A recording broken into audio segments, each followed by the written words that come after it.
Well, the world's financial markets are entering a major downturn, and a report by the International Monetary Fund says several developed nations are close to falling into recession.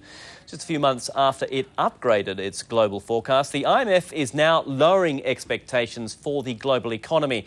It's now expected to expand at 3.9% this year. That's down from just over 4% from its July forecast. Next year, the slowdown will be even more pronounced. Growth is expected to fall to almost 1% to 3%.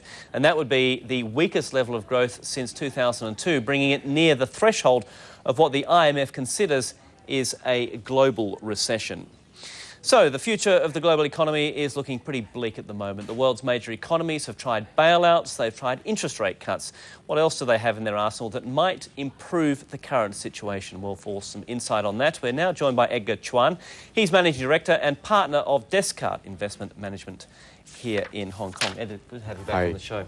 OK, so we've seen all these piecemeal operations from the Fed, from the UK banking authorities to try and get things moving. Now there's coordinated rate action, but the markets are still unconvinced if you look at what happened on the stock markets here in Asia today. What else do governments and central banks have that they can throw at this problem to try to turn things around? I would think, given the current market situation, what is really lack of is not really so much about the interest rate. It's two basic problems. One is confidence, because investors do not have confidence.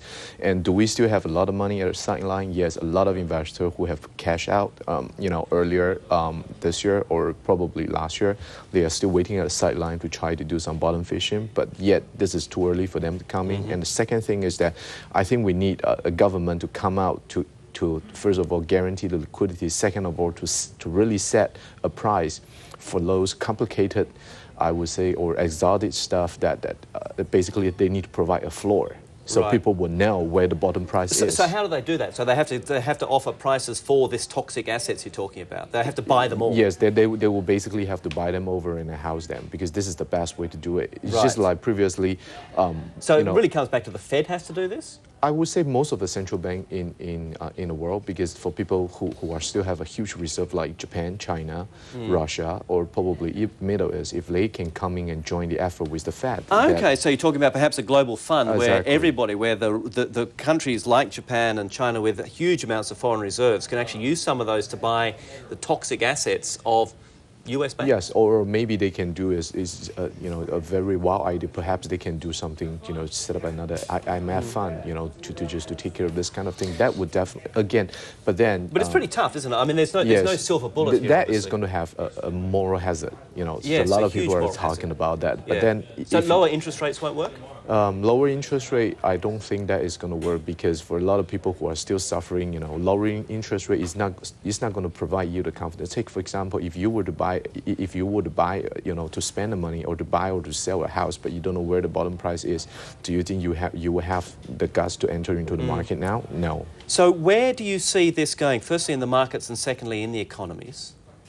I would say, firstly, it's definitely market, because market is very immediate reaction to. So expect to go further down? I think it will have to go further down, because if any of the market they have a rally, it's going to be a relief rally, and a lot of people will take the chance to sell down because they would rather hold cash. And right now it's back to the fundamental, cash is king, and everybody wants to hold cash in hand and really see and watch what are the later on developments in US or in Europe. And there will be recession, you expect, in Asia, or just be slower growth? I think Asia will have a slower growth, but will it really turn into recession? I think that may not be the case, but again, we would say that you would definitely see the economy slow down significantly, and a lot of people, last 2 years when all the markets having a bull run, they were talking about, Asia has decoupling from US and Europe, which is impossible. No decoupling. Exactly. Okay. Edgar, as always, great to have you on the show. Thank you. Edgar Chuan there with Descartes Investment Management Services here